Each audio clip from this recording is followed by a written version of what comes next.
Cette nuit, la tempête a soufflé sur le Touquet. Et au marché ce matin, les commerçants qui ouvrent leurs stands sont rares. François Delpierre, lui, a bravé le mauvais temps. Ah, aujourd'hui c'est dur, hein. Il pleuvait tellement au début de marché. Le maraîcher a une spécialité, c'est marqué sur son sweatshirt. Les légumes anciens. Monsieur, dame, bonjour. Bonjour, monsieur. Un bon kilo de topinambour. Un bon kilo de topinambour. Oh, c'est le goût, et puis bon, retrouver des anciens goûts, quoi, et des vieux légumes, quoi. J'en ai eu dans l'occasion dans mon jardin avant, et bon, maintenant j'en ai plus, mais bon, voilà. S'il vous plaît, madame. Merci beaucoup. Merci beaucoup. Bonne journée. Bonne journée à vous. Merci, au revoir. Topinambour, panais, radis noirs, carottes et betteraves de couleur. Même à cette époque de l'année, son étal donne envie. Là, j'ai à peu près 35 variétés de légumes différents en plein cœur de l'hiver. Donc 5 fruits et légumes par jour, sans manger tout le temps le même légume, c'est possible, on peut. C'est ça aussi qui nous a poussé vers ces légumes anciens, c'est que les gens ne savaient plus quoi manger. Et à chaque fois, faire une soupe avec poireaux, carottes, navets 7 jours sur 7 dans la semaine, ils en ont marre. Manger que de la purée de pommes de terre, ils en ont marre. Là, nous, ça nous permet de leur proposer autre chose à manger, d'autres recettes. Hop, les betteraves là, vous pouvez les faire soit cuits, soit crus. Hein. Depuis 10 ans qu'il fait ça, François Delpierre a vu les clients se convertir aux vieux légumes, même les plus difficiles à préparer, comme le salsifis. Par rapport à quand on achète en boîte, hein, c'est sûr que c'est un peu plus de travail, mais ça n'a rien à voir au niveau du goût. Hein. Mais les gens, ils reviennent beaucoup. Les premières années, quand on a commencé, on en vendait 10 kilos à l'année. Maintenant, on en vend 300 kilos à peu près. Au bout de 10 ans, donc ça revient au fur et à mesure. Le marché des fruits et légumes anciens représente aujourd'hui plus de 5% des ventes. Ces légumes ont pourtant bien failli disparaître de nos assiettes rayées de la carte, sacrifiées sur l'autel de la modernité dans les années 50. À la sortie de la Seconde Guerre mondiale, les paysans doivent nourrir la France, il faut produire vite. Engrais, machines agricoles, l'agriculture se fait intensive et on décide de se concentrer sur les variétés les plus rentables. C'est comme ça que les 3/4 des fruits et légumes sont tombés dans l'oubli. Mais depuis une dizaine d'années, ils ont de nouveau la cote. Les consommateurs ont envie d'autre chose, les chefs cuisiniers les ont déterrés. Et voilà comment les fruits et légumes anciens reviennent à la mode. Mais avant d'atterrir dans nos assiettes, il a fallu que ces légumes retrouvent leur place dans nos champs grâce à des agriculteurs passionnés, comme François Delpierre. Car les vieux légumes, il faut sacrément les aimer. Ils demandent beaucoup plus de travail. Ce maraîcher picard n'a pas le temps de chômer, tout se fait à la main. Ça fait le vrai topinambour à l'ancienne, celui-là. Je vais vous montrer, parce que là, il est bien biscornu. L'avantage de ces légumes rustiques, c'est leur résistance naturelle. C'est jamais malade par rapport à de la pomme de terre. En plantation, on plante en même temps qu'on récolte. Et c'est vendu de 10 fois plus cher que de la pomme de terre, quoi. Bête que les gens aient plus voulu en manger. Son panais ne bénéficie peut-être pas de l'appellation bio, mais c'est tout comme. François fait pousser ses légumes à l'ancienne. Il n'utilise aucun produit chimique. Le seul insecticide ou désherbant ici, Il y en a un autre là. il est sur pattes. Hop. Ils vont nous manger les œufs de limace, ils vont nous manger les chenilles qui font les vers dans les fruits des pommes. Ils vont manger une partie des mauvaises herbes, une partie des graines qui sont... parce que ça voit très très bien du coup. Là. Donc c'est notre désinsectiseur écologique, rentable en plus parce que ça pond et on a des œufs. Et ça fait de la vie dans le jardin, quoi. Ça fait de la compagnie. Ça demande plus de travail. Le rendement au mètre carré est plus faible. Au final, François gagne mieux sa vie à cultiver des vieux légumes, car ils sont beaucoup moins nombreux sur le créneau. Le marché est donc moins concurrentiel. Et les prix ne sont pas tirés vers le bas.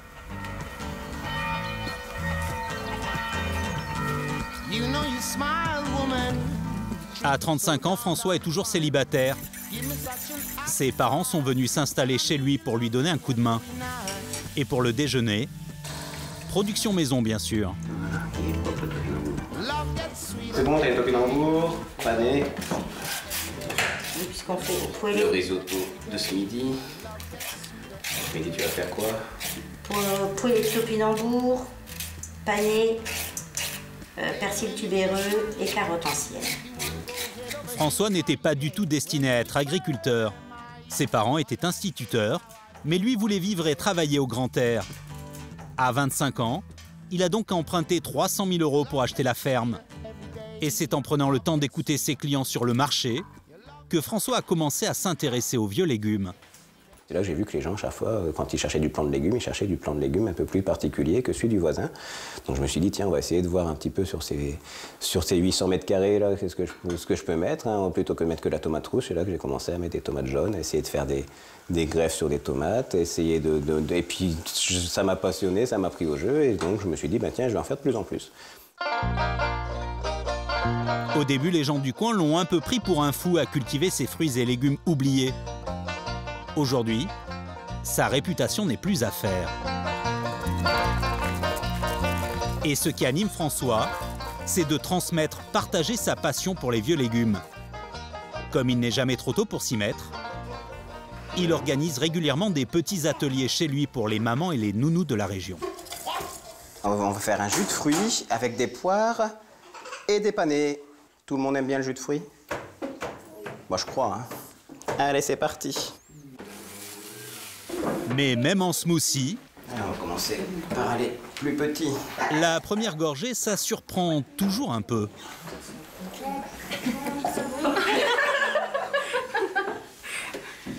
T'aimes pas celui-là?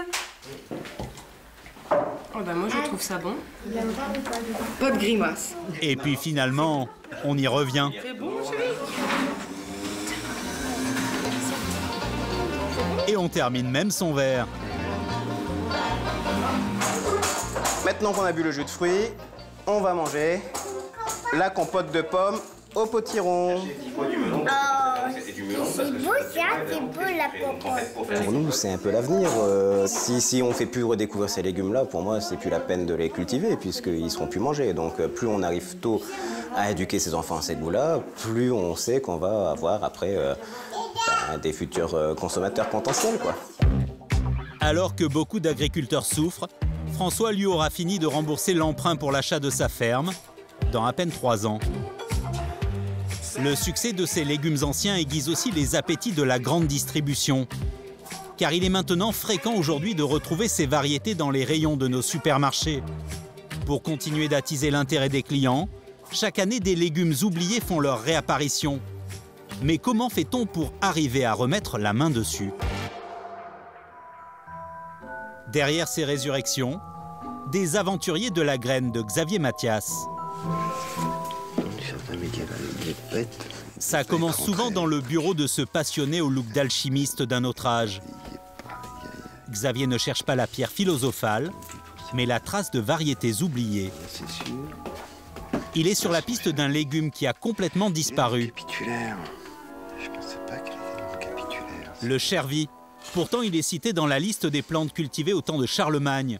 Et un ouvrage de référence du 19e siècle parle également du chervi. Je l'ai trouvé dans la Bible des jardiniers, dans une vieille Vilmorin de la fin du 19e, assez précisément décrit.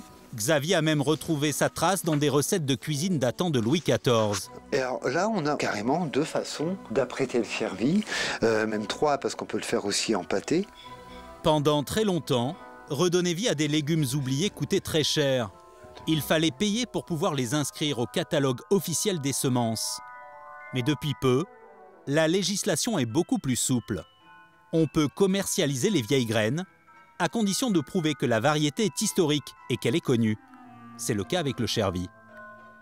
Pour Xavier, le chervi a un autre avantage. Il a d'après lui de grandes chances de plaire aux consommateurs. On veut manger diversifié, on veut manger de saison, on veut manger naturellement, sans pesticides, etc. Là, lui, il apporte la réponse. Xavier a cherché des graines de chervi dans tous les potagers conservatoires en France, en vain. C'est un jardinier amateur, peut-être l'un des derniers à en posséder, qui lui a procuré les graines. L'autre problème, c'est que tout le monde a oublié comment cultiver le chervi. Quand faut-il le planter? Dans quelle terre? Quand peut-on le récolter? Xavier a mis 12 longues années pour répondre à ces questions. Les premières années, c'était vraiment des déceptions. Ça germait. Mais le résultat, c'était immangeable, c'était même pas la peine d'essayer. Il m'a fallu 4 ou 5 ans, je dirais, avant d'avoir un résultat que j'estime vraiment convenable. Et par convenable, j'entends commercialisable, en fait. Mais pour savoir si son chervi est vraiment mangeable, une seule solution, le cuisiner. Direction un restaurant dans le village. La chef l'aide régulièrement dans ses expérimentations. Salut Armel. Ça va? Ouais. Chervi. Donc excellent. Moi je trouve ça très bon, mais là je voudrais vraiment avoir ton avis. Moi je pense que c'est vraiment bien. Ok, très bien, on va voir ça. Ouais, donc là il me faut un avis objectif. Et ben, on va essayer de trouver un truc à faire. Et tu laisses combien de temps la vapeur comme ça? Je pense que le chervi ça va aller très vite, je pense 5 minutes à peine. D'accord. Et après on va le travailler, peut-être des tubes au beurre, voilà, juste les dans du beurre.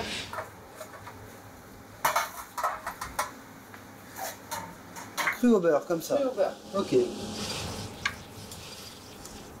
Ah ouais. C'est bon sinon, vachement bon.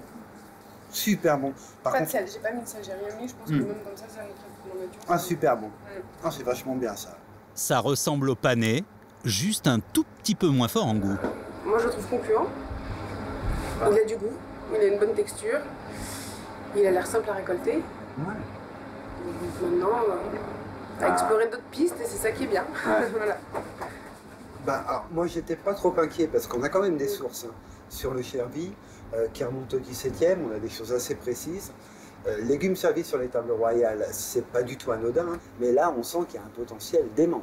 À mon avis, lui, il a un bel avenir, il a un bel avenir dans les jardins. Armel devrait mettre prochainement le chervi à la carte de son restaurant.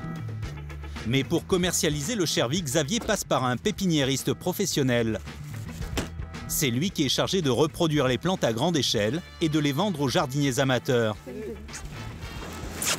Bon, je t'ai ramené 3-4 petites bricoles. D'accord. La société commercialise déjà une dizaine de légumes ressuscités par Xavier. Xavier touche 50% sur le prix de chaque vente de graines. Mais pour lui, l'important est ailleurs. Moi, quand j'ai récupéré quelque chose, c'est qu'il y a un passionné qui l'a maintenu. Alors, je ne vais pas me faire de l'argent sur son boulot à lui. Si ça me demande du travail à moi, il faut que je sois rétribué de mon travail, Caroline aussi, etc. À moins que le chervi connaisse un engouement planétaire, ce légume ne fera pas de lui un millionnaire. Mais d'autres ont trouvé la recette pour faire des vieux légumes un vrai business. Le célèbre château de Versailles, c'est 5 millions de visiteurs par an, c'est 3 siècles et demi chargés d'histoire. Et depuis quelques mois, ces cadeaux souvenirs insolites. Dans la boutique officielle du château, à côté des catalogues, des cartes postales et des assiettes, des plats cuisinés qui semblent tout droit sortis de la table du roi Soleil. Soupe de pois cassés au safran, topinambour au morille, des recettes qui intriguent et qui donnent forcément envie d'acheter.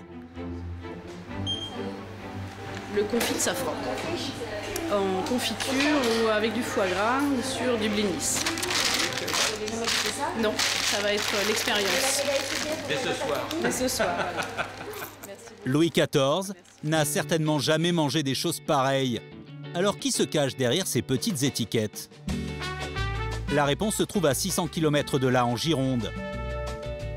Bernard Lafont est le premier à s'être lancé dans la culture des légumes anciens. C'était dans les années 70. Ici, nous avons les salsifis, on en a des panais, on a des raves. À l'époque, il produit plus qu'il n'arrive à vendre. C'est comme ça, pour éviter de jeter sa marchandise, que le fils d'agriculteur a eu la bonne idée de se convertir à la conserve. Ce matin, ses ouvriers mettent en bouteille un produit très en vogue en ce moment. Là, nous sommes sur une production de verjus. Le verjus, c'est du jus de raisin vert. C'est l'ancêtre de l'huile d'olive. Et il en écoule 25 000 bouteilles par an.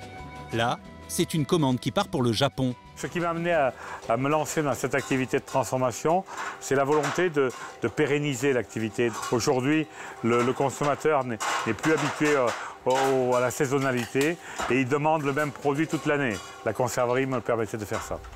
Alors en 2013, quand le château de Versailles lance un appel d'offres pour élargir son merchandising, Bernard Lafont propose de surfer sur les vieux légumes. Il mijote toute une gamme de produits que Louis XIV aurait presque pu manger.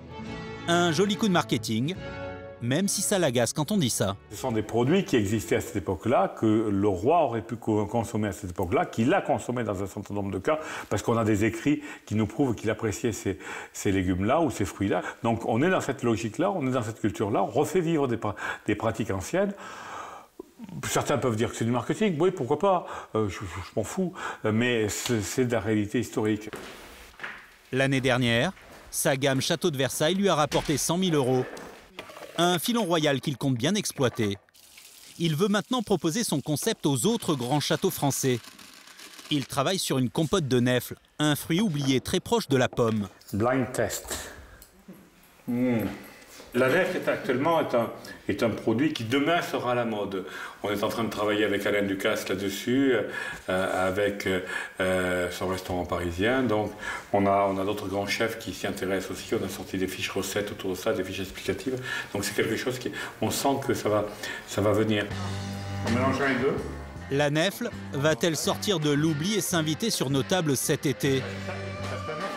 En tout cas, chaque année qui passe, ces fruits et légumes anciens semblent promis à un bel avenir.